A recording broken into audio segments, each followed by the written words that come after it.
Hello, I'm Keith Walsh, and I once read a book written by a guy from Cambridge, and you are listening to In Conversation With. Thank you. Over to you, Greg. You're introing this time. Ratio. Okay. Good luck. Good luck to everyone involved. Oh, actually, I'm going to take this away. That's just for the quiz. We'll do that very, very end. Oh, right, cool, yeah. I found a How Newbridge Are You quiz. Oh, good. Wow. Yeah. Okay. Very fucking Newbridge. Apart from not being from Newbridge. Yeah, We'll you're get not to from a real county, so I go with the Newbridge one if I was you. We'll get to that. Okay. Good morning and welcome to In Conversation With. We are coming to you from the RTÉ Radio Centre once again in our own little hidden room, and we are joined, as always, by my lovely co-host, Mr. Colin McDonald. All right, yeah. Mr. Gavin Kelly. How you doing? Better than you, anyways. Okay. Grand. You were the closest in location to Donnybrook, and you were the last one here. Nice to call me out in the show, Colin. Very nice. You called me out last week, so you know what? I came Fair all the way enough. from Leash this morning. Fair enough. Good for you. What time did you get up at? I got up this morning at 5:30. Nice. Yeah, Half five. 5:30. Oh. Had to have a shower, go and get the train. Got the 7:20 train. Got up to Houston. What'd you have for breakfast? I didn't have breakfast, Gavin. You know I don't eat breakfast. I got him pan of chocolat. Oh, Colin did get me a pan of chocolate. Lads, we're getting sidetracked. We're getting sidetracked, yeah. We are here in the RTÉ Radio Centre with our guest this week, and it is none other than Mr. Keith Walsh from 2FM. Keith, thanks very much for having us today. No problem. I feel like I should whoop myself. We can add that in afterwards. Yeah, we can do that. good. We can do It's that. the beauty of post-production. Yeah, I'm glad you showered. Thank you. And, Yeah. you Gavin weren't- didn't, as you can I tell. actually did. Well, but, actually, I was, even though I work here, I was the latest. Oh. Yeah, so you weren't the latest. But you were I actually was coming later off than you. your show. Yeah, so like technically you were working. Gavin, what were you doing? I was at home. Actually, do you know what? Oh, yeah, I don't care. I can go through my morning routine if No, I but want. that's want, fine. yes, yeah. This is a PG podcast. We don't want that. Right, so we'll start. It's not that PG. we do have the explicit, so don't worry. You can Yeah. curse. So we'll start like we usually do. And Keith, what was the initial thought when I asked you to be on the podcast? Who are these weirdos and why are they? Yeah, that's fair enough. I can imagine you thinking that now when you see us. Keep emailing me. Yeah. Yeah, and then when you seen us, I'm sure it didn't get any better. Yeah, kind of worse. But no, I mean, look, we're here now, and we'll carry on. Just gonna roll it, yeah, I suppose. Do you want me to be genuine or? I mean, either or. Like, I think you're students and you want to learn, and you're doing a podcast, which is brilliant. And I always kind of try to tell people to do the thing that you want to be doing, do it yourself. Don't be waiting for someone to give you a job. So even though it took us about a year to actually get this thing together, it took a while. I did want to do it. So Yeah. So my initial reaction was yes, let's do this at some stage. Colin is persistent. Like one of the things we've noticed with our previous guests is if he doesn't get an answer first time, he'll email and email and email. Good. So we're here today. Until it's a definite yes or a definite no. Yeah, I'm hoping you'll stop stalking me once we do this. Yeah. No, I wouldn't. From experience being known Colin for a year, Will it get worse? It gets worse. Yeah. Okay. Yeah. You can say all you want. You're in the fucking radio centre thanks to me. So. Wow. It matters now. Okay. I thought he was talking to me. Did you have some hand in my career? Thank you. No problem. I don't know how the fuck I got here. But we're going to find out. That's Yeah. the whole point. So the first question is, what was it like growing up in a county that's not real? Are you talking about Longford Yeah. or Westmeath? Longford. Longford. I never heard of that one. That's not a real county. You never heard of Longford? No, it's not. It's not. It doesn't exist. We like to pretend it doesn't exist so that people from other lesser counties don't ever come, and we have the place to ourselves. So yeah, it's pretty. I don't really remember much. I was there for 4 years. Okay. I have vague recollections of being dragged So you home. can't actually remember Longford that well. So are you saying there's a possibility it might not exist? No, I have been to visit. Oh, Yeah, okay. yeah. And I've seen it on the map. So Maps can be deceiving. yeah, unless it's like, are you flat earthers? No, but No. Longford doesn't Just exist. Longford. Just Longford. Naysayer, Longford naysayers. Have you got have you got a name for your group that don't believe in Longford? I think it's just called Ireland. Yeah. Yeah. Irish people. No, it's a running joke. A bit of a conspiracy theory in our course that Longford just doesn't I exist. like it. I like it. Yeah. Yeah. I'm pretty sure it existed, but I've heard of people saying that Australia doesn't exist. Have you seen this? Have you seen the people who don't believe Australia exists? And they're very genuine, like the flat earthers. They'll say that when you get on a plane, you're brought to an island off the coast of South America, where actors are told to pretend they're Australians. Yeah. Okay. And the people who were sent off in exile, they were basically just put in a ship and then killed. Well, that's conspiracy theories wrapped up in the first few minutes anyway. Yeah, I'm glad we got that out of the way. When I say those people who don't believe Australia exists, I mean me. Okay. It's my theory. Well, Dermot and Dave are there at the moment, so I don't know. Exactly. So where are they really? But they don't exist. It's just. so. Okay. Anyways, so you didn't grow up in Longford. Where did you grow up? I moved to Westmeath when I was 4, and I lived there for the next 11 years. Athlone, was it? Athlone, County Westmeath. Yeah. Rare town. A rare town. What's a rare mean? Greg, how would you describe rare? Well, I'm not sure I would have actually. Now, Great crack, no. I'm not sure I would have said Athlone was a rare town. You know, like rare towns are like Carlow. Carlow's a fucking rare town, like, you know. Like usually when you give a name and you call it rare, people are like, they kind of... Yeah, they figure it out, yeah. They either know or they either get it or they don't. You're saying I just don't get it. I'm too old. I mean, it's not an age thing, Keith. Athlone is an it's like... I got chased through Athlone before. Did you? Yeah. What? Yeah, we were going out and these rather unsavoury individuals tried to steal our drink and probably So you whatever. decided, they tried to steal your drink, so you decided to fight them. No, we and ran. you called them the unsavory. No, we ran. You ran away They first. chased us. Oh, okay. Yeah. That's good. They must have been visiting because there's very few unsavoury characters in Athlone. Okay. Yeah. But it was an interesting place to grow up. It's like it's got its own microclimate, and it's always damp in Athlone, and it gets into your bones. And if you stay there long enough, you'll eventually just disintegrate. Sounds a lot like Cavan. Yeah. It's probably like Cavan, Yeah. because there's a lot of lakes in Cavan, isn't There's it? a lot of legs Yeah, and yeah. just a lot of pain and misery. All right, Sylvia Plath. Fuck me. Wow, Gavin. Well, it's similar, yeah. I mean, a lot of water. This is taking a a lot of dark water, turn. Yeah. A lot of bog. What are some of your happy memories of Athlone? Oh God, happy memories of Athlone. That's a good one. Can you get back to me on that one? Yeah. Okay. Atlone's the type of town that you grew up, wanting to get out of. Mm-hmm. Right, okay. But I had some good friends for a while. I can't even think of anything. Right, It well, was a Athlone fine... I tell you about the Mars College in Athlone. Okay, So, yeah. There's now 2 Irish internationals. Mm-hmm. So Declan Carty, I think is his name, the guy who came on for Ireland. Oh, Jack Carty. Jack. Yeah. Jack, And Robbie Henshaw. Oh, of course, They're both yeah. from the Marist. Not really a traditional rugby school. I mean, it is a rugby school now. They've been playing rugby for a few years, but I think it's quite unique for a Midlands. They're quite a footballing school. They'd be colleges A anyways. Gaelic football, yeah. yeah. And I would have played soccer and hurling in the Marist, but there was no rugby at the time, and it's just amazing that we've 2 Irish internationals in the same squad. Did Ray Kennellan go to the AFL? He's over playing a bit of AFL there now. I don't know. I'm fairly sure he went to school with Robbie Henshaw. It's a good school. It's produced some good people and me. just as they don't sponsor this podcast. Just a disclaimer, yeah. Alright, good one, Colin. And anyways, you went from Athlone. But they might if I talk about it. They get some of that good sweet Maris money. Like obviously they've got money behind them if they're obviously getting. They're paying coaches to come in, aren't they? They've probably got pros in there working. Fair enough, yeah. My friend is working in Clongowes as part of the rugby south there. It's probably good money in that, is there? Well, it must be. He went from Leinster to there. I know. I have a feeling his contract in Leinster wasn't, very long term. But yeah. I think we're in the wrong industry, lads. It must be. I mean, Belfield is down the road. We can get into this rugby game fairly handy. Yeah. The amount of buses that go to UCD is actually It's outrageous in insane. comparison to DCU. Like, I think there's 5 buses to go to DCU. There must be 10 or 12 at least that go to UCD. Are DCU the scum then and UCD? oh yeah, We're the north side. Yeah, they're DCD are obviously very Okay. much so. I think we're probably slightly higher in the pecking order than what's it called DIT. Technical University Yeah. Dublin. Yeah, Was do you know that DIT is now TUD? I think they're having problems with the IT at the end of it, like because Tala had to change. Yeah, Howard and because- Tit and Yeah. Same with Tralee. Yeah. 11-year-old boys found it very funny. 11-year-old boys and me. Mm-hmm. Yeah. Tit and shit. And- Shit. Wasn't it Sligo horticultural IT? That's not a real thing. No.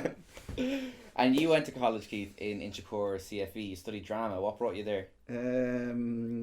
I went there. I did a year.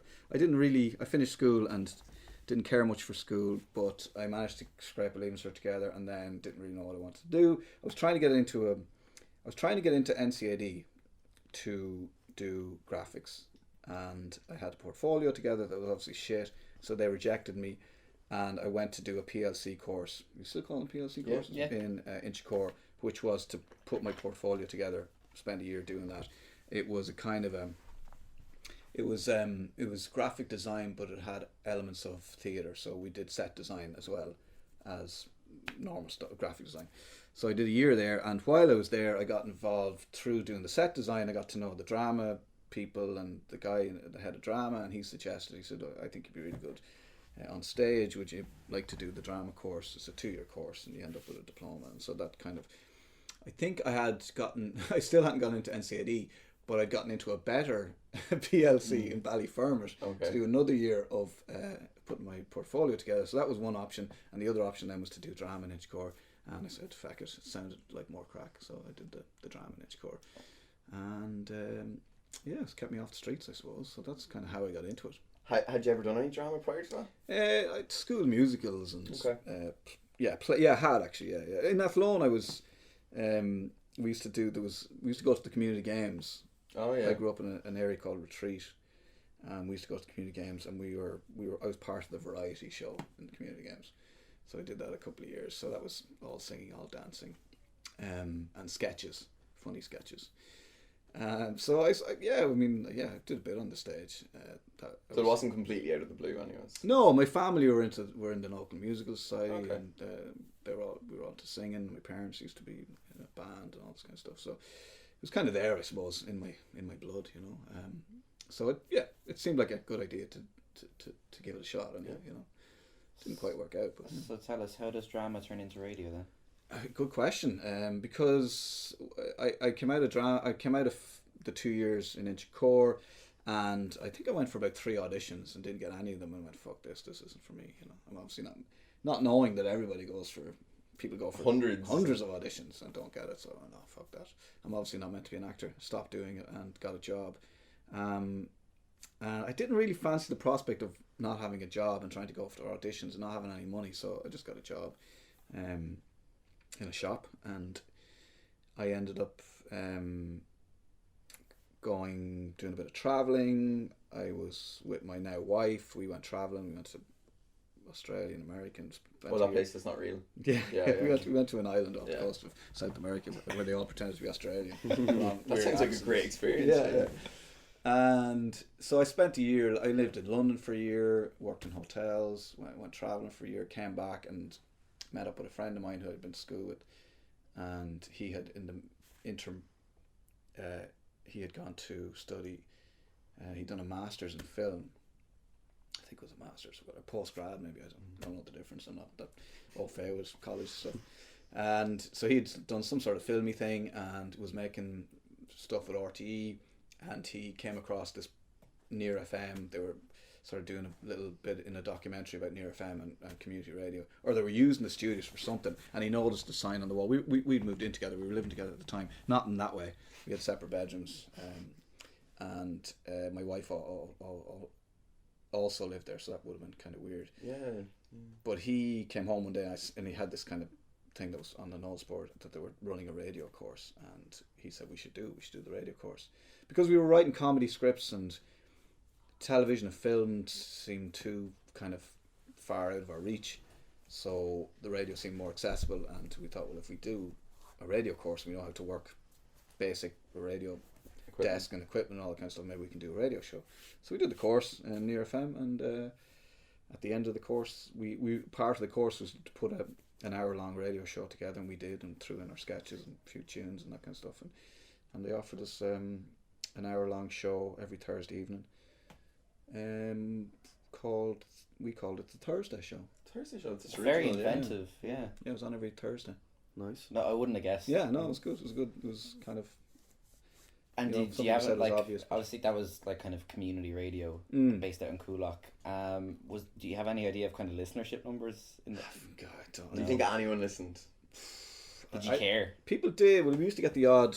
I don't know how we got community. We used to get the odd phone call, or could we have gotten text back then?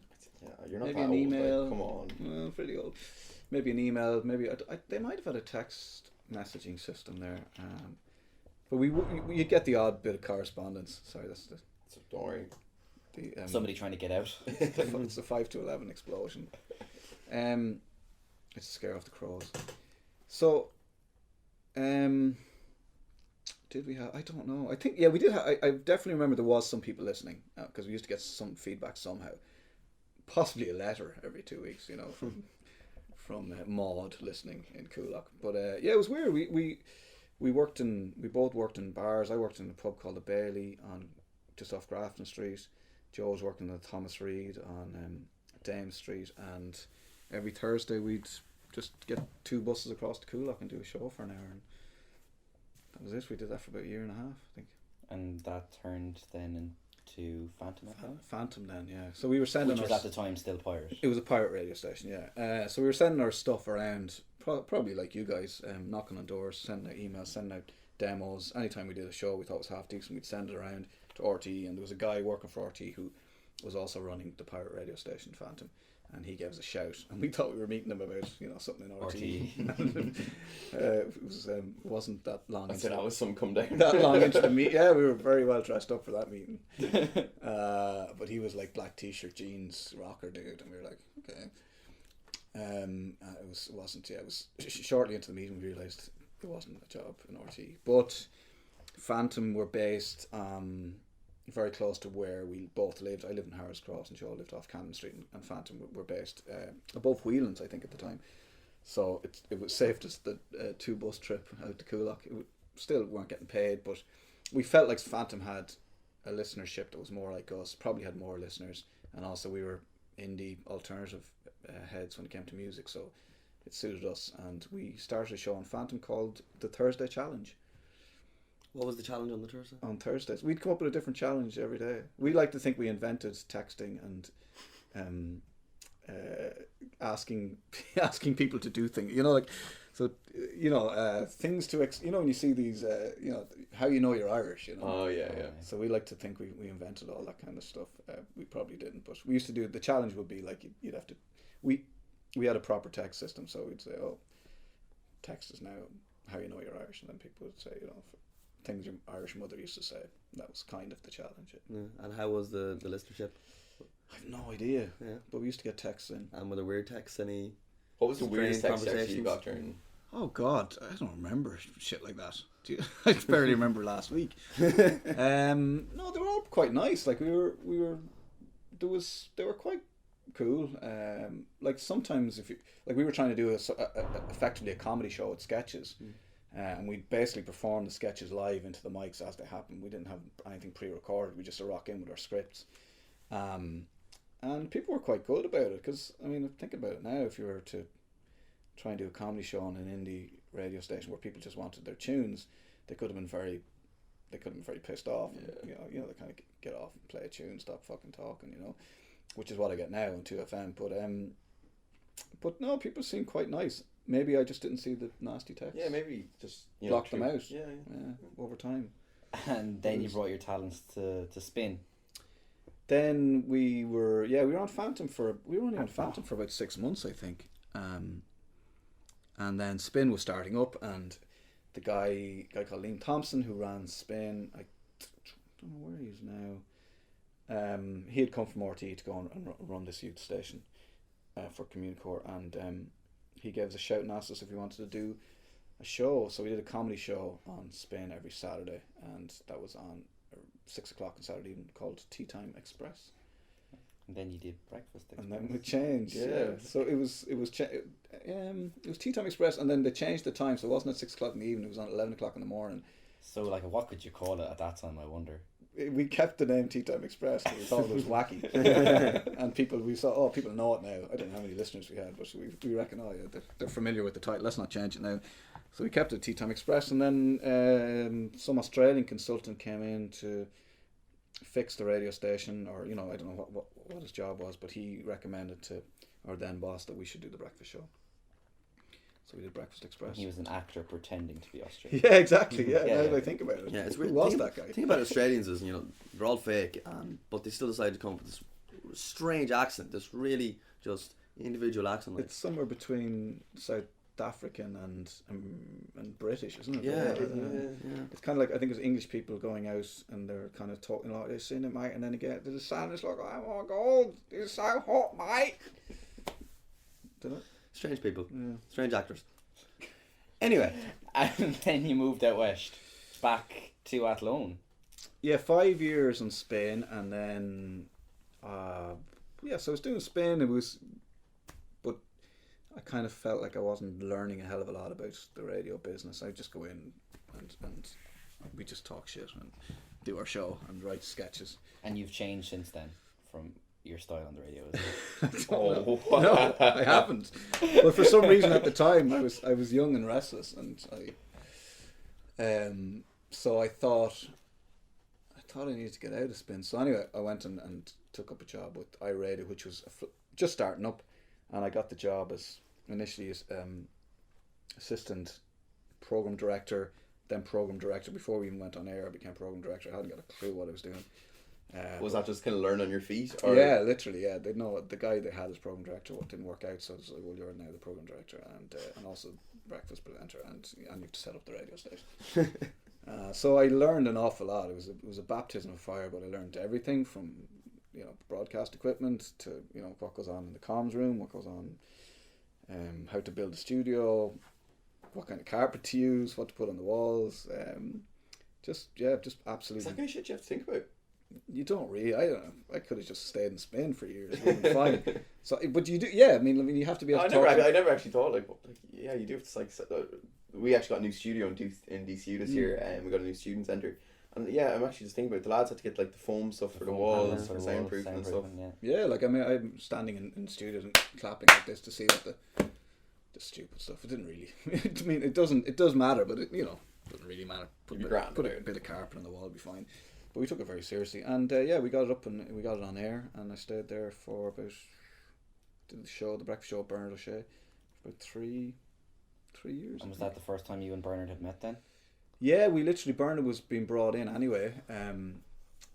Bernard was recommended to Dan Healy, who was setting up the radio station, and I had to meet him. I was going to be doing Drive, Bernard was going to be on breakfast. We needed to find someone to do the breakfast show at Bernard, and I just went to meet Bernard. And when we met, it was magic. When we met, Dan said, "You guys need to do the breakfast show together," because we got on quite well. So, and there was good banter between us. We had good banter, and so we started doing the breakfast show together, and we did that for about 3 years until I think iRadio ran out of money, and then we had to find other jobs. Yeah. And you made a return then to Phantom. Back to Phantom. It was literally, I think it was the only radio job available at the time. And they were legit by this time, They were a proper radio. And why did Joe Donnelly take you back? Like, you left him once. Joe was working for News Talk. Yeah, and he left Tom Dunn's to come back to Phantom with you. Yeah, and then you just dropped him again. Like, you're some prick. Because I asked him. He's my friend. Not anymore. Yeah, not such good friends now. He was working with Tom Dunn. He was producer, and he was on air with him as well, and it seemed like a perfect thing that we'd be back in Phantom. It was legit. Like just a big reunion, like a breakfast show, and it's going to be great, and we get to play the music that we like and have the crack, and it was for a year and a half. It was great. And then 2FM came calling. And then I got a call from 2FM. Dan, who had been my boss in iRadio, had taken over 2FM, and I got a phone call to say, would I be interested? And he was looking to bring in Bernard and Jen, and would I be interested in being the third person on the show? And it was very, very difficult to say no to, unfortunately. Mm-hmm. How did you break the news to Joe? Not very well. Totally fucked that one up. So yes, I don't think he likes me. Well, so I didn't. So right up until the last, so it was a very kind of like, look, this is something we're looking at. It might happen. It might not happen. Mm-hmm. So obviously I couldn't leave one job before I knew I had another job. So I just didn't tell Joe at all because in my head I was going, well, if he thinks that I might be leaving, that's going to piss him off, isn't it? So like, even especially if you don't end up leaving. If I don't leave, he's like, well, fucking, what's the story? You're either into this or you're not. And so it was a terrible, terrible time for me. Everyone needs to feel sorry for me in this scenario. We'll put in like violin music. Yeah.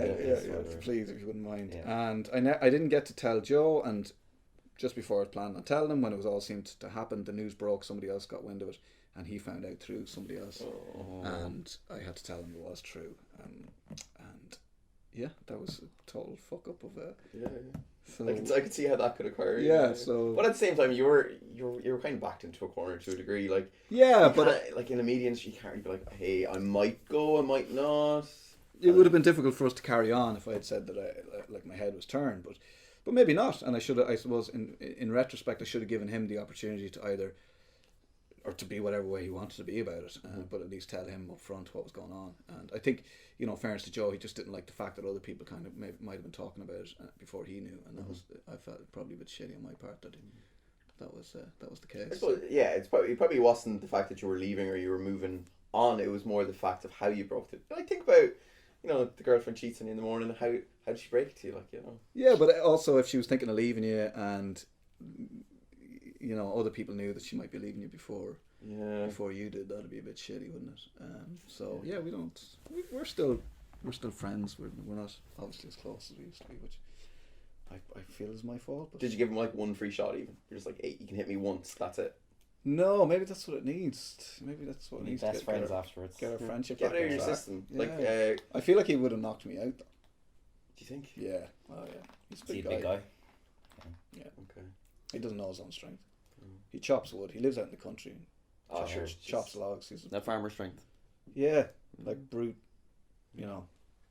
strength. Like just doesn't even know. But sure, you'd be more than capable to just run away from, wouldn't you? Well, I could run. Yeah. But that's not. Can't defeat the purpose. That's Like, not- like he's saying one you've got shot. one free shot. Yeah, like, in the you rules know. of the one Yeah. free shot, I could probably duck as well. He'd probably be quite slow. I'd probably see it coming at me, but I'd have to just stand and wait for it.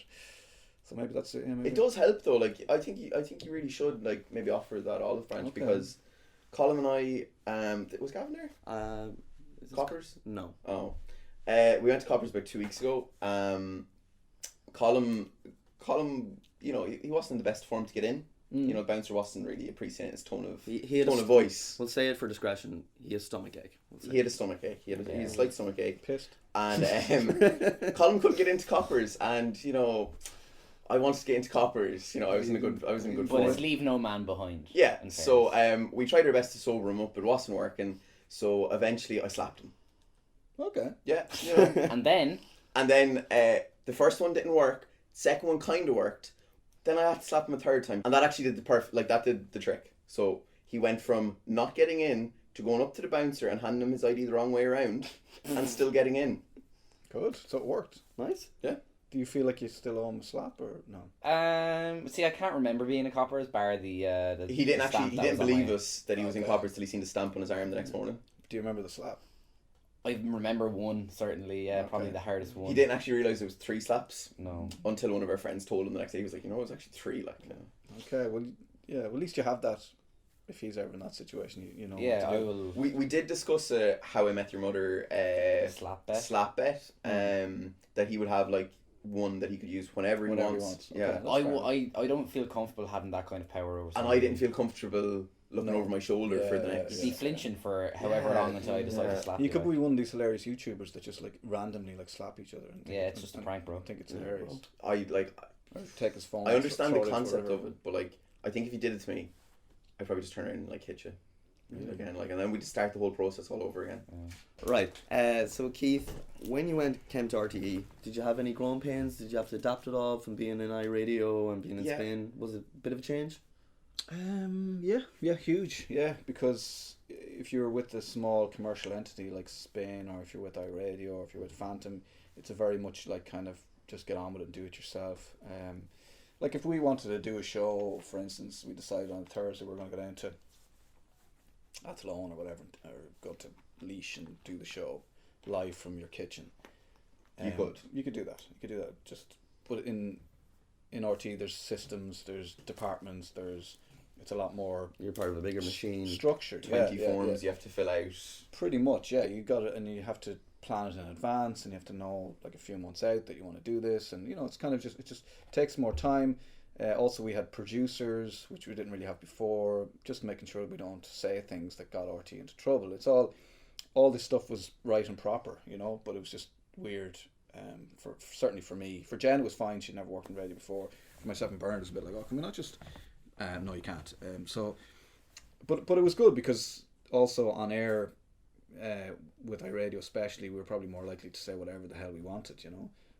Probably would have gotten, if we'd said things that we said on iRadio on RT, we'd probably be possibly in jail, or RT would have no money left now from being sued for the things we would have said. So it was a baptism of fire, another baptism of fire. Yeah, it was weird. But you just kind of, you spend a kind of a year and a half maybe freaking out and trying to fight against the system, and then you realise actually this is just, you know, once you work around it, once you know how it works, you just kind of, you get used to it. It just takes a while. Did you find the kind of censorship aspect of working for the national broadcaster difficult? Not really, no, because we weren't really out to get anybody. We do a breakfast show, which is, it's mostly music and then you know, a bit of crack in between the songs, and you know, the only time we'd have to check stuff is if there was real life people in sketches, and we just check it with like we used to do a lot on with Ray Darcy, who works here obviously, you know. So I mean, that kind of stuff is difficult because, you know, he mightn't have been happy about us. Did you ever run into him? Yeah, nice, polite enough fella. I kind of know him from, because he had worked in Today FM when I was in Phantom, so I knew him from that building. So I kind of knew him anyway, and he seemed like a nice enough fella. But I suppose we were just always worried about taking the mick out of people and being seen to be. Did you get any daggers off him in the canteen or anything? Possibly. I would have just run away or tried to ignore it, or just go, oh, hi, right, and pretend he wasn't giving me daggers. But no, he's a good guy, you know. But it's just, but we've done sketches with Louis Walsh or anybody. We've taken the piss out of anybody basically, including ourselves. So sometimes you'd have to get stuff checked, censorship wise. But there was never really a problem. I never really kind of went off, what's the fucking point? We can't say such and such as it. Never threw the toys out the pram anyways and said no, because it all makes sense, you know. So if the solicitor comes back and you can't say that in the sketch, you go, yeah, it's fair enough, you know, we're chancing our arm, and it's all good, you know. Keith, you've done a little bit of work on TV, it's fair to say. You obviously small little bit. Have your role as Phelim on Bridget and Naaman, and you've done other things for RTÉ as well. TV versus radio. I mean, obviously radio is your career, so you probably will say you prefer that, but do you enjoy TV as well? I don't mind TV. In television, the presenter is the least important person in the whole production. It's all about the sound and the lighting and the set and the script basically, and you're kind of brought in at the last minute and expected just to do your thing and then fuck off again, and then we'll call you when we need you, you know. So you're kind of like you're the least important person in the whole production, but yet if you don't get it right and you don't deliver your lines and whatever, it looks shit. But once you learn that you're the least important person, it's a lot more relaxing, because you just wait wherever you're being told to wait. You learn your lines, and then you come in when you're brought in, and you literally try and make it as pain free for everybody else, because the longer you take to deliver your lines, the more kind of tuts and eye rolls you're going to get from, you know, people waiting to actually do the job and set up the lighting for the next shot, you know. So radio is a lot more immediate, and I enjoy that aspect of it. So there's a lot less waiting around with radio. That's, you know, you do your 3-hour show, you get ready for the next show. You know exactly. With television, it's more regiment. Yeah, but with television, you could be just there all day. You know. So once you get used to that, it's not a bad medium. You know, I'd like to do some. I've done the 6 o'clock show, which is a live show, which is I kind of like that as well. And I'd like with to do a good friend of our own podcast, Miss Kira King. Yes. Yeah. How do you get on? Do you see much of her? Kira, yeah, because I know Kira from iRadio. Yeah, I get. Oh, of course, yeah. We took Kira on iRadio, yeah. Her and Chris were there for years. Yeah, and Chris was over in Galway iRadio, before they sort of amalgamated. But yeah, so I interviewed Kira for a job on iRadio. So yeah, I know her a long time, and she's cool. I really like. Yeah, Greg really likes her too. What? Greg really likes her too. I don't know. I feel like she's the one that got away. Are you flushing? Me a little bit. Yeah. I'm starting to get a little bit teary about it and stuff, and I don't really want to talk about it. You're gonna have to edit this out, you know. Can you not just bring in the violins again? Yeah, Greg. We don't feel sorry for Greg though. But, we don't feel sorry for you though. Yeah, well. What do you think why do you think she rejected you? Did she reject you? No. It never actually quite got to rejection. If anything, like, You rejected her? no, I probably dropped the balls with my own balls because I didn't ask her actually out on the date. You know, we kind of played around it a little bit. You danced around the question. Danced around You never it. really actually asked. And where was this then? Where? Yeah. It was in okay, I'll paint a picture for you. Think about the U in DCU, so it's our new student centre. Think a lovely boardroom.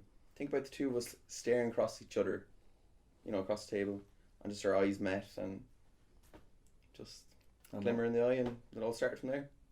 Was it the start and the end, or was it? No, an hour long of flirting, you know, Right. ensued, but no, then we went our separate ways. Yeah, Still time, you know. You can put in a word. Fair chance, Greg. I know you're 25, but she did try and meet me for coffee like the following week, but unfortunately I wasn't around. Didn't rehearse. Sorry. Do you actually think she wanted to meet the two of you? Like, She did. she did. like- She did. We She met did. Kira again while Greg was. Yeah, she was Away. in DCU for was it Ireland's Got Talent or Yeah. something, and she was doing bits backstage, and she said, "Here, I'm around. Yeah. If you want to meet for a coffee or meet for lunch." We had pizza, didn't We we? got pizza, yeah. like okay, so like if we're being honest about it, I think that you only got that text because like you were the one that had arranged the interview and stuff. Like really, it was for me. Well, If you want. I can put in a word. That'd be great. Yeah. But I will. I think she's still in New York at the moment, is she? She was at the weekend, and I Yeah. seen. That's weird that you know where she is. I mean, I like, work it's with Colin. her. do you It's follow her on close Instagram? I friends. mean, you know, you kind of I do, but social media. Yeah. Colin's the type of guy who like goes on Snapchat and like checks snap maps all the time. See where Yeah. people are. Shut the fuck up, Gavin. They're pretty cool snap maps, aren't they? No, they're so No, fucking no. creepy. Are Like, they? no, they're so No, I creepy. hate it. Do you have Snapchat? No, but when I'm Okay. dropping my daughter off and she doesn't know where the house is, she just goes, "Oh look, there they are," and you just drive up the road. And you see But do you not think that's these weird? two Yeah, I people. think that's a bit Do you not think weird. that's weird? I just, as a father, I just think it's really handy. Fair. Everybody in the world knows where my daughter is around a given time. Now that I think about it, this is weird. Off the beaten track in a Yeah. bad way. Keith, Bring it back. we'll bring it back to Breakfast Republic. What does an ideal show look like for you? An ideal show. Yeah. God, I don't know. It's very hard from the outset. I mean, looking back, I suppose, after you've done a show, you know that was a good show. Starting out, you just have to have all your bits ready. Hope that nobody called you a moron on Twitter. I Well, saw that you had I a kind of- spat there. I like it. I'd like a bit of that though. Do you? Yeah, I do. Yeah. Yeah. I don't mind if I wouldn't react. I think if someone called me a moron, but this guy in particular called the Yeah, two girls that I work with Yeah. two fucking morons. So I went, well, that's not fucking right, you know. So I think it's easier sometimes to stand up for other people and stand up for yourself. So I enjoyed this morning show because I had a bit of that going on. Nice. And then we were doing the show as well. So it was kind of a full fun morning, you know. And obviously Bernard wasn't there this morning, of course. And of course Bernard wasn't there, which is brilliant. Because you just get on with it without Bernard trying to mess it up, you know, because he tries to fuck with everything. I think it's a trait of most leishman. Yeah, I think we do our best. He to just comes in and goes, "Okay, I'm here to fuck with everything. Best of luck," and then you try and get on with the show. I could imagine just like reaching for like the sound desk and just playing with all like the sliders, just being like, pretty much. Yeah. You say, "Brian, you know what we're going to talk about next?" I don't care. He just has his own agenda. So the show kind of happens despite him, not because of him, but it's all good. It's all good fun. Yeah. And so Keith, you're in Breakfast Republic now. You're a pretty established name in the radio game here in Ireland now. Are you a man that sets yourself goals, or are you just kind of happy where you are at the moment now? No, you always have to have goals, things you're working towards. Anything you want to share with us? I want to become a porn actor. Oh, wow. Nice. Okay. Have you a name Gavin's set got a out? camera, but now, as we said, it only does 30-minute video blocks. So, Oh no, you'd need longer. do you think? Yeah, hours. Okay. Yeah. But if that fails, no, I mean, what I'm trying to do is constantly put down ideas on paper for possible documentaries, for television, some ideas for podcasts. Also, it's important that you should distract yourself from your actual job by doing other things. And I did a fitness course, so I did it.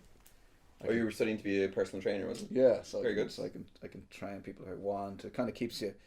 Sometimes people get so focused on their job that it becomes too important. You know, you have to kind of take a step back from it sometimes. Obviously, it is important, but it shouldn't be People that consume like their everyday life. Yeah, you should have another life beside. I mean, I like the fact that I live in Newbridge. I get to leave Dublin. I get to feck off and do something completely different. I like to play a bit of soccer. I used to play hurling up until a few years ago. So I just like to keep myself distracted, and then, but also you just have things ticking along. It takes a long time to get stuff made. If you're interested in getting documentary made, if you're interested in doing this, it takes a long time for anybody to kind of say, yeah, we think this is the right idea and you're the right guy. So you just have to keep plugging away at that. But if you become too obsessed with it, it'll ruin you. And It'll just take over. You'll start drinking heavily. Yeah. Okay. Yeah. And so, obviously, I suppose, you know, you're a public figure. Do you find it hard to kind of balance your work and your personal life? No, I don't really. I just get on with it. I don't really think about it that way. I wouldn't consider myself I'm not very well. I work in radio. I'm not very recognisable. So I just kind of get on with my life. I try not to get too pissed in public. Mm-hmm. But then that doesn't always work. Mm-hmm. So apart from that, I just get on with it. I don't think people really give a shit what I do. You know. Okay. So. Would you get recognised out in the street much? Yeah, you would. Yeah. But I think if you make a big deal, out of it, it becomes a big deal. If you just get on with your life, I think people just go. There's Irish people don't give a fuck anyway. You know. Well, we're a nation of begrudgers for the most part. Like, you know. Well, if they don't like me, that's fine. You know. And if they begrudge whatever my amazing success, that's fine too.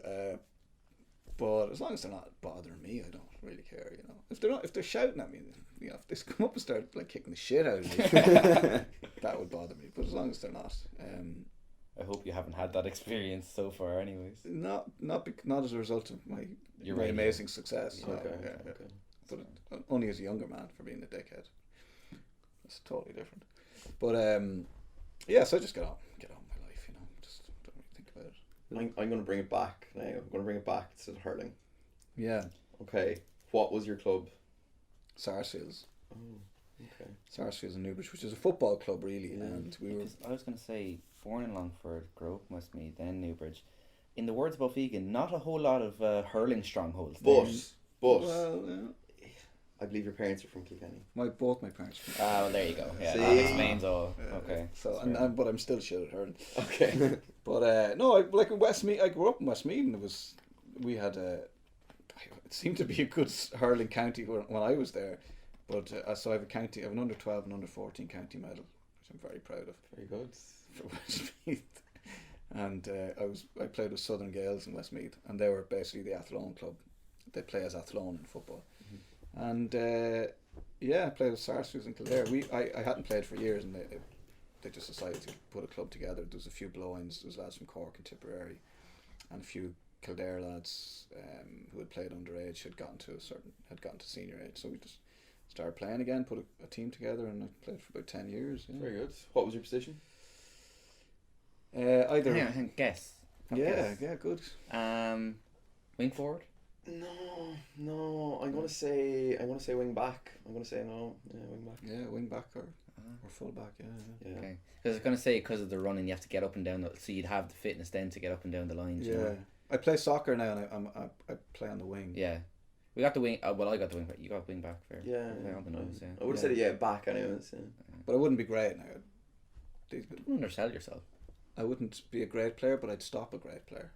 You know how to stop a great player. I'm not. When I was doing my research, I did actually search the Leinster Leaders website to see if I could find your name popping in a match report. No, not one mentioned. Couldn't find it. Yeah. They hated me, the Leinster Leader. Yeah. They had it out for me. You reckon? In for me, out for me. Yeah, definitely. Don't know why. Don't know why they had. Probably my success. Probably the begrudgers before you. Yeah. I was targeted a lot on the field by people who didn't know who I was. Mm-hmm. And you still do a bit of coaching now. You've gone back. You're doing a bit of coaching. Yeah. Occasionally. Yeah, well, I suppose probably. Here we go. This is Greg, investigative journalist at work. Go on. Go on. Exactly. No. Don't be getting too excited. Well, I just coached the under-11s. Yeah. The soccer in Newbridge Town. Yeah. Don't be reading my sheet like that. My son plays soccer, so I coach his team. Me and another guy, and it's coaching in the simplest possible sense. We go on courses and learn how to coach, and it's good. Oh, you've actually done the courses and stuff. Oh, right. Yeah, they play in the Dublin District Schoolboy League, so it's quite good. They're under 11 now, and it's getting quite serious, you know. But I enjoy that, and obviously, Are you gonna get an S&C coach in now? You know, kind of get them on nice You diet could do it plans? himself, sure. Yeah, I'm thinking of getting that age. If people start talking about strength and conditioning at that age, it's the way it's going. It seems at this stage, but yeah, look, no, we take it quite seriously, and the lads are good. They're a good team, and it's good because it's my son, and I just get to hang out with him. Bit of nepotism there. I bet he starts every week. He probably no Captain's armband. He probably hates it because as soon as I get in the car, I'm like, what the fuck was that? What were you doing there? So he probably hates the fact that I coach him. You know. I got a yellow card in an under 12 game one time. you badass. Football match, and my dad made me walk home. Wow. Oh, you did tell me. Wow. How many miles? It was only Rathneska, so like I don't know, about 8. Only 8. 8 kilometers. Yeah, it's actually, do you know 8K. you know where EP is? Yeah. It's literally like about 2 kilometers from there. Right. Okay. That's still a fair trek after a match as well. Yeah. Well. For a yellow card.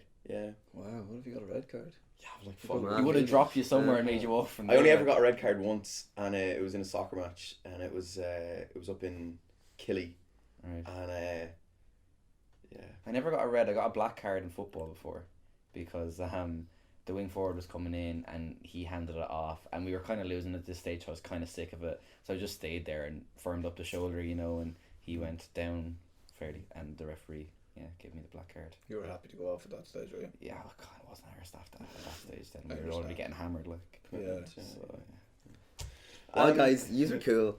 You are cool, guys. You never get a red card. You've never sounded so dorky in your Absolute life. loser. Keith, so you're picking on the non-sporty guy. Yeah, Come yeah. on, lads. Well, That's you're- so basic. In Well, fairness- he did bring a drum lane GA gear bag through Leinster House full to the brim. Big, was like- huge green. We were going to Galway. We actually went to interview Joe Burton in Leinster House, and we were going to Galway afterwards. So you know, I had to pack, and I brought my brother's big drumlane It GFC. won't fit through the X-ray scanner. It did. Yes, it did. But yeah, one of my finest moments. Big. I was wearing this huge puffer jacket as well, and Looking cool. Looking cool, man. Yeah, absolutely. All the TDs are like, yeah, man. Yeah. This dude, Strut. the youth demographic. Yeah. Absolutely. Cool. Yeah. Get him. Didn't sign you up for their party, no. No, not yet. They said, give me like. Next selection. Yeah, give me a next shout. selection. You're in. We'll get back to you. Cool. I like it. Anyways, Keith, you're Yeah. big into your fitness and you live the vegan diet, but would you mind telling us what kind of kicked this all off? I just basically I overthink everything. It's just a condition I live with. I just always fucking around with what I'm eating. I just all the time. I was vegan for a year and a half. I'm not really vegan anymore. I don't eat meat. Sometimes eat dairy. I'm just constantly I just feel like people are very judgy about it. You know, they're like, oh, what the fuck, you fucking vegan? That's weird. You know, and it's like, well, you know, and I see other people just putting whatever fucking shit they can find into a roll, beans and fucking hash browns and rashers and sausages, and just putting all this shit into a roll and just eating the whole thing without even fucking questioning what it is, where it came from, what it's fucking made from. And then they're going, the fuck are you fucking eating fucking good stuff and putting in your body, nice food that's good for you, that isn't fucking made of You pretentious poison. prick. Yeah. Weirdo. I'm just like, well, I would just question things that I put in my body. That sounds weird. I mean, you took it there. Yeah. So I just constantly looking at what I'm eating and refine it. Like at the moment, I don't particularly have a handle on my food, and I feel like, oh, I need to fucking. So I'm doing this sort of fasting for every second day thing, just to lose a bit of weight. And so I'm just overly. I overly think everything. I'm always like. Always thinking about it, always trying new shit, you know. So fasting is my thing at the moment. Yeah. My friend did that in work. Yeah, but I think his was like 12-hour. Yeah, you can. Well, some people it's different. There's different ways you can do it. You can fast for 12 hours and then eat within an 8-hour window, and you do that every day. Or you can just fast 2 days a week, which is nothing. You can eat. You can have like maybe 300 calories if you want to put a bit of milk For a whole day. bit of soy milk. Yeah, in 24 hours. Yeah. You'd waste away. But it's supposed to be good for your brain and for your your stomach, and gets resets everything else. You should do it every now and then. That's why God was so successful, or Jesus, I suppose. Although he died young, but then he came back to life. I don't know. He fasted for a long time. Maybe he's not a great example. No, probably not. No. Do you see yourself dying and coming back to life anytime soon? I think I'm too old for it now. Because Jesus was for the dying part, 33, coming back part. Coming back, yeah, you'd have to die young to come back. He was 33. I think once you go past 33, you can die, but you won't come back. That's Is that like a scientific? That's a rule, yeah. Yeah, you only have 8 years. Jeez, I've got a really narrow window left, don't I? Yeah. We never actually told you what age I was, did we? 25? Oh fuck. Yeah. There goes that. Just new. Do you think you'll get a degree before you die? Sorry? Do you think you'll get a degree before you die? Are we putting his date, like his death year, at 33 then? Yeah. Oh, okay. 33. Being in optimistic. the next 8 years. Being optimistic, like. I might. I'm not going to say I'm going to have left college at that stage, Okay. but I'll hope to have a degree at that stage. Yeah. I hope so. What's your problem today? Just having fun with you, Greg. Don't get too offended now. Alright. Keith, what does your morning routine consist of? Actually, yeah. So This is kind of if you're on air at 6 a.m, like, what does a day look like for you? boring, very boring. It's not an interesting story. I get up, set the alarm for about 10 to 5, and I'd be out the door by 5 o'clock, and What's RTÉ like at that time? Like there's nobody. Yeah, it's just eerie. Actually, what's your commute like then? It's 45 minutes from Newbridge, and there's no, apart from the roadworks at the moment, there's no traffic. Did you get caught by the roadworks actually? Not really, no. No, it's a yes or no question. No, I didn't. I don't think so. I kept thinking I did, but like I wasn't. It got to a point where they said, "Oh, there's going to be speed cameras out," so we were all given fair warning. Yeah, but up until that point, I wasn't. Okay. I wasn't particularly. I'd sometimes go 65 in the 60 kilometre an hour zone, but no, I didn't get caught. But it's just a bit of a pain in the arse. But look, it'll be done. I've been driving that road, doing breakfast radio for 15 years, and they're always fucking with it. April or something. They're saying it's going to be finished. Which year though? You know what I mean? But so you get up at 5 in the morning, I come in, and I have a quick workout routine I do in one of the empty studios. Then I go and have a shower and get dressed, and come and get prepared for the show. I'm kind of generally ready to go. Give myself about 40 minutes, half an hour before the show starts to read the papers and have a cup of tea and get thinking about funny shit, you know. Nice. Or not funny shit. Really good. Usually. So that's kind of it. And then 3-hour show, work for about an hour, maybe 2 hours afterwards, and Head on home. head home. Do you do the school run? Yeah, home if when I you get back collect to the kids, do the homework, make the dinner, all that kind of stuff. Unless if I'm filming, I'll just And then go do it. how early would you be heading sleep then if you're up for 10 to 5? Well, ideally I'd be asleep by 10, but it rarely happens. So I usually have a little old man nap during the day. It's just very exciting. I like my siestas as well. Old man nap, yeah, good. They're good. Yeah, you feel revitalised after them. You Yeah. definitely live longer. Do you think? Yeah, definitely. Okay. Maybe you'll make it past 33. So. That's the plan. Yeah. Lighter side. Fingers crossed. Yeah. Yeah, we'll do the lighter side, yeah, and we'll finish up. Okay, so I had a fun fact. Did you? Yeah, but like it's easily found. I take it we're gonna edit this way. You met your wife in art class. I did, yeah. Yeah, that's a good story. Tell me about that. So we were in the same art class together. Oh wow, that's I amazing. met her. Yeah, cool. Fuck you. She, when I moved to Newbridge, I was 15, and I was young and restless and looking for love. I'd come from Athlone, so I mean, being in Newbridge, it was just like, oh my god, look at all these attractive looking ladies. Sorry to any of the ladies of Athlone that may or may not be listening to this podcast. Or may not be attractive. Yeah. There was lots of attractive ladies in Athlone. I just didn't see them when I was there. But so I went in. I had to. The great thing was when I went to the Patricians in Newbridge, they didn't have an art class, so I used to have to go over to the Holy Family in Newbridge to do the art class. When all the lads had to go into tech drawing or some shit. So I had to go over to the girls' school twice a week for 2 hours. That's a tactical decision, yeah. I think so. I don't know. No, I was just lucky, just delighted. So yeah, and my wife was in the class, and I met her and had a look at one of the pictures she did to find out her name, and then knew someone that knew her, and I arranged to meet, and we had chips and coke and Coca-Cola, and pre-Celtic Tiger. It was it was a time. and we've pretty much been together ever since. Yeah, That's kind of cute, like, you know. yeah, or boring. Did you ever get sick of each other yet? You know, Cute, sad, huh? did you ever get sick of each other yet? No. God, no, Jesus. Well, no, because we were together in school, and then we went to college, and we weren't together, and then we kind of met up after college, and then we travelled the world together, and we were living in each other's. Literally, we know each other inside. You're really struggling with words. Phraseology today. Yeah, we know each other very well. So And there was no burner there today either, and to throw me off. Yeah. I'm just doing it. I do it all by myself. Okay. But Burner isn't there to take the piss out of it, so I'm just less aware of it. But we haven't got sick of each other yet. I doubt we will. But she could be thinking something completely different. You know, she could be having an affair, and I wouldn't know about it. Thinking I'm really She happy. spent so much time in Dublin and on the road. Yeah. I don't know where she is half the time. But Snap maps. Oh, It's a great yeah, one for so that. keep tabs. yeah. tabs. Get Colin to do it for you. That'd be great. We could Fuck set off, that up. Gavin. Thanks very much. Gavin, you're getting a hard time. I'm giving Colin a hard time, but sounds of it. He's not happy with me. That's all right. He's okay. He's got a bit of a Sensitive. face on him. I'm trying to get rid of him for a while now. He's a bit sensitive. So He's he's not adding into it. fuel to the fire. He's not into it. It's Tuesday. He's a bit sensitive, yeah. He's got Tuesday-itis. He'll be alright. Tuesday-itis. Okay. Yeah. Keith. Lighter side. Okay. Lighter side. Lighter side. Tea or coffee?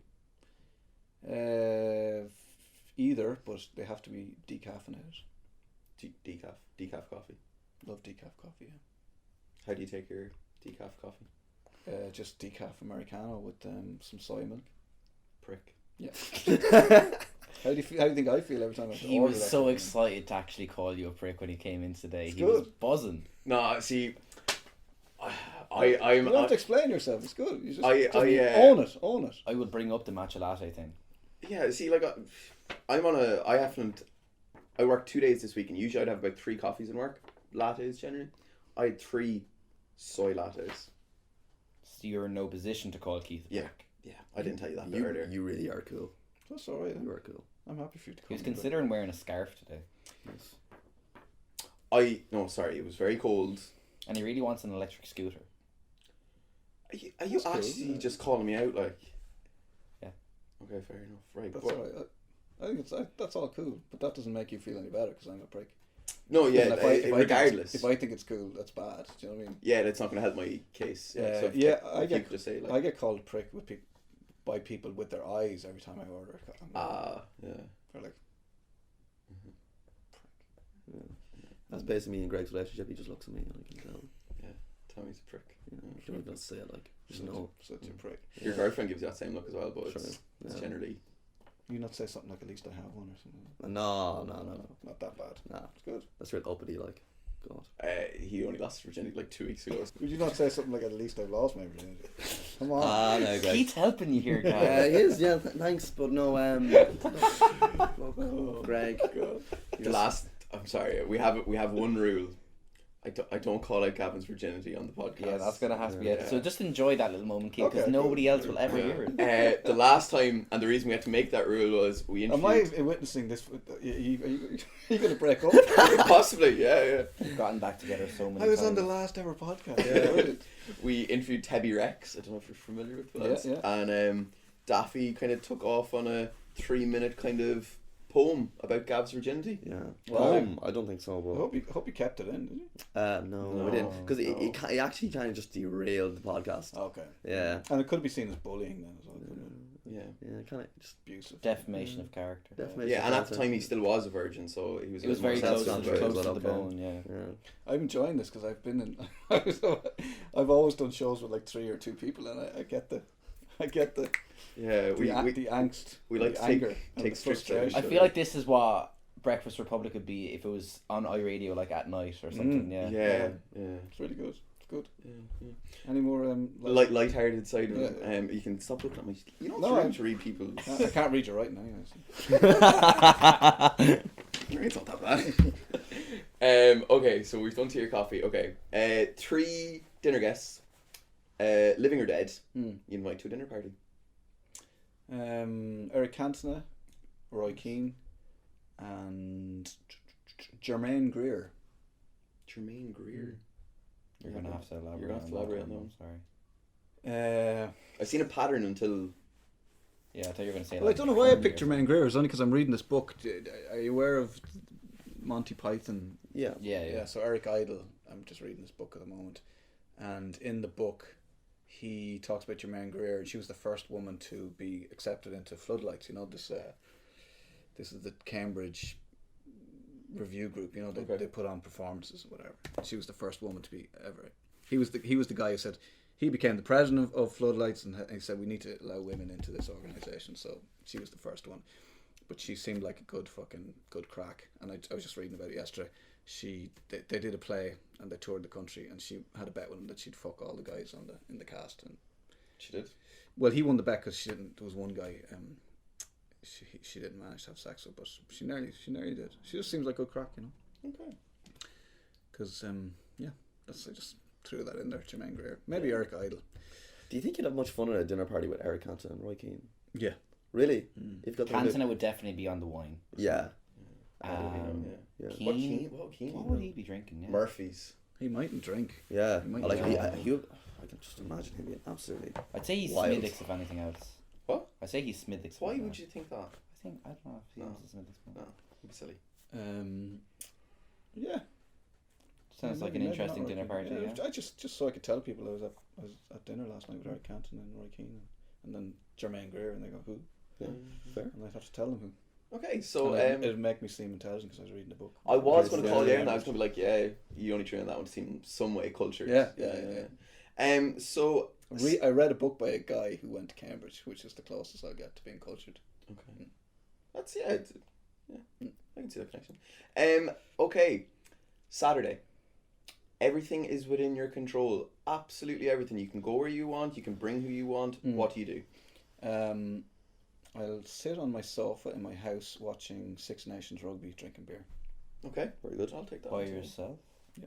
Okay. You got everyone out of the house. Yeah. Yeah. Good luck to you. Okay. Don't care where. What would be your beer of choice? I used to be into craft beers, and I just got sick of them, and now it's literally if it's really cold Carlsberg in a bottle, that's perfect for me. I'll take that answer. Yeah, okay. I'm not fussy anymore. I thought this was going to go into one of these big long IPAs and. No, I did all that. I mean, Rick is just down the hall, and he loves this craft beer. He does. Yeah, we shouldn't say craft beer too loudly because he'll hear. Rick if you say craft beer 3 times into a mirror, it appears in the girls' apartment. Our friend's apartment, like our friend's apartment that we interviewed him in. It's not a weird thing. Yeah. Jesus Christ! Okay. You're bringing the tone of this down, you know that. Yeah, really. I'm just trying to help, guys. Just trying to help Keith. with the success of the podcast. Gav, over to you. So Keith, at the end of every show, we always ask our guests any advice or the best piece of advice that's been imparted onto yourself. The best advice I got when I came to RTÉ was from a producer called Ian Wilson. He said, listen to everything everybody says to you, all the advice, take it all on board, and then do whatever the fuck you want anyway. Which to me is kind of like, you should always try and do what you want and try and go with your gut, but make educated guesses and educated decisions based on what you've learned. So pick up all the knowledge and then go for what you want to do ultimately, and don't let anyone derail your dreams and that. Like, people will try and tell you can't do what you want to do, but they're full of shit, you know. Yeah. So just keep working. And the thing I said before was, when you have equipment at your disposal when you're in college, you use it. Like, do as much as you can with it. But it's probably different now, because when I was we had fuck all equipment, and now you can make a film on a fucking phone now. So. Yeah. Just get out there and do it, and no one's going to come and knock on the door and offer you. Unlike me, all of my jobs I got when people knocked on the door and offered me a job. Otherwise I wouldn't be fucking here. But yeah, no one's going to come and give it to you. You have to go and get it. That's another piece of advice. That's all my advice. Brilliant. Thanks. Yeah, I think good advice. Thank you. I think we'll take that. Okay, just while I have the Newbridge quiz, I actually forgot about The Newbridge quiz. the Newbridge quiz. Okay. Nijinsky was A, Russian ballet dancer, a racehorse, or a legendary 90s nightclub. Nightclub, all the way. You got that one? Or all three, but definitely nightclub. Jars of old-fashioned sweets make you think A, a sweet treat for the kids, B, Joe Kearns, or C, how charmingly hipster retro. Joe Kearns. How do you know this shit? I'm trying to... I went to school in Newbridge for a year. No, you did. I did. I went to Leinster College. Leinster. I try not to admit did this. you? Yeah. But Joe Kearns wouldn't have been... No, I did get this off the internet, but I was just going to keep up the illusion for another while. A factory used to stand on what is now the Whitewater Shopping Centre site. What did it make? A, ropes and butter cartons. Okay. Knives and forks. Or C, turf, sod and peat briquettes. Rope and carpet, as far as I know. Yeah, you're dead right. Before my time, though. Really? Yeah. The Fionn and his Hound sculpture at the M7 Junction 12 roundabout traditionally sports one team's colours coming up to big matches. That team is... God, I don't think there's another team in Newbridge. A, Sarsfields. B, Newbridge. Rugby. Or Moorfield. You're going to go with What's Sarsfields. the last one? Moorfield. Never heard of Never heard of Moorfield. Yeah. Just the more successful half of Never, Newbridge, you yeah. mean? Don't Yeah, watch okay, that. it's no problem. Move on. Yeah. And you would be incorrect because the answer was indeed Moorfield. Time for a cuppa. Which of these is not a Newbridge cafe? The Twist and Shout, the Chat and Chew, or the Hokey Pokey? Twist and Shout. Chat and Chew is legendary. And actually, Hokey Pokey is pretty good, but Bernard had suggested that Chat and Chew should open a coffee shop at the train station and call it Chat and Choo Choo. Ah, Clever. Which we have told them about, but I haven't done it yet. So. okay, yeah. Who was Bosco? See, this is bollocks. Like even I know Bosco. Yeah. Who was Bosco? The cheeky red-haired puppet from the 1980s. Yeah, teacher in the PBS. No, it's good. Don't. Oh wait, it wasn't Bosco. The correct answer was the brother, the late brother Bosco Mulhare of the. Yeah. Fuck Brother Bosco. Yeah. I said. Yeah. That was a very good question. Motherfucker. Don't lose faith in your Newbridge kid.